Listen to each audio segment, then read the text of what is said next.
பானிபூரி சாப்பிட்டா செத்துருவோமா? ஆமாங்க. ஜார்க்கண்ட் அப்படிங்கிற ஒரு ஊர்ல சின்ன குட்டி பசங்க ஒரு 4-5 பேர் வந்து டெய்லி ஸ்கூல் முடிச்சுட்டு போறப்ப பானிபூரி கடைக்கு சாப்பிட்டு போயிருக்காங்க. கொஞ்ச நாள் அப்படியே போய்கிட்டே இருக்கு. ஒரு சடனா ஒரு சிச்சுவேஷன்ல ஒரு நாள் என்ன ஆகுது அப்படின்னா, எல்லாருக்கும் வாமிட்டிங், ஹெட் ஃபீவர், கோல்டு அந்த மாதிரி வருது. எல்லா பேரண்ட்ஸும் சரி ஓகே அப்படின்னு சொல்லிட்டு ஹாஸ்பிட்டல் போயிட்டு ட்ரிப்ஸ் போட்டு வரதான் அந்த மாதிரி இருந்தாங்க.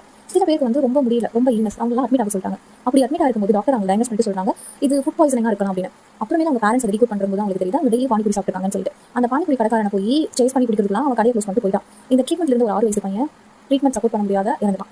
ஸோ இங்க வந்து நான் வந்து பானிபூரி சாப்பிட்டாவே செத்துருவாங்க அப்படின்னு சொல்ல வரல. பானிபூரி சாப்பிடலாம், பட் அது எப்போ சாப்பிட்றோம், எப்படி சாப்பிட்றோம், அது ஹைஜீனா இருக்கா, நான் ஹைஜீனா இருக்கா அப்படின்னு சொல்லிட்டு நம்ம நல்லா செக் பண்ணிக்கணும். ஒரு ரோட் சைடில் இருக்காங்க, டிராஃபிக் இருக்கு, பொல்யூஷன் இருக்கு, அது வந்து அவன் க்ளவுஸ் போட்டு பண்றான், எந்த தண்ணியில பண்றான், என்ன பொட்டேட்டோ யூஸ் பண்றான், அந்த பொட்டேட்டோ நல்ல பொட்டேட்டோவா இல்லை அதில் ஏதாவது பூச்சி இருக்கா, நமக்கு எதுவுமே தெரியாது. ஸோ முடிஞ்ச வரைக்கும் குழந்தைங்களுக்கு வீட்டில் செஞ்சு கொடுங்க. இந்த மாதிரி டைம்ல என்னோட பர்சனல் எக்ஸ்பீரியன்ஸ் உங்களுக்கு நான் ஷேர் பண்ணிட்டு நினைக்கிறேன். ஈவன் இவ்வளோ பேசுகிற நானுமே பானிபூரி ரோட்டில் வாங்கி சாப்பிட்டு தான் இருந்தேன். பட் லாஸ்ட் டைம் நான் பானிபூரி சாப்பிட்றப்ப லாஸ்ட் வீக் மண்டே நான் வந்து கேஷுவலாக ஃபஸ்ட்டு பூரி எடுத்து வாயில் போட்டு சாப்பிட்டுட்டேன். செகண்ட் பூரி அப்போ தான் பார்க்குறேன் அந்த வாட்டர் அந்த பானியில் வந்து ஒரு பெரிய பூச்சி மிதந்துட்டு இருக்கு. அந்த பூச்சி அவங்க கரெக்டாக அந்த பானி அந்த பூரி அப்படி நினைச்சு என்கிட்ட கொடுக்குறாங்க. நான் விசிபிளாக பார்க்குறேன். பார்த்ததுக்கப்புறம் நான் என்ன பண்ண முடியும், தூக்கி போட்டுட்டேன். அப்போ நான் பானிபூரி எடுத்தேன். இப்போ வரைக்கும் நான் பானிபூரி சாப்பிட்றதே கிடையாது ரோட் சைடில். ஸோ யாரு எப்போ சாப்பிட்டாலும் என்ன சாப்பிட்டாலும் எங்கே சாப்பிட்டாலும் ப்ளீஸ் பார்த்து சாப்பிடுங்க. சாப்பிடும்போது ஃபோன் யூஸ் பண்ணாதீங்க.